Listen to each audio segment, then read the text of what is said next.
nagkakampi tayo sa US, we are pawns of the US. Kahit saan yung tignan, we are pawns. Pag sinabi ng US atake, sa lahat nagkakampi, atake. Eh may mutual defense tayo eh.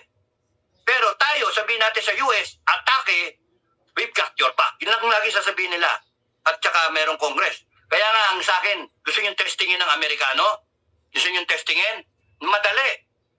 Sabihin mo lang, president to president. Okay defense to defense. Yung counterpart. Baguhin natin yung Article 5 ng Mutual Defense Treaty. Let's update it.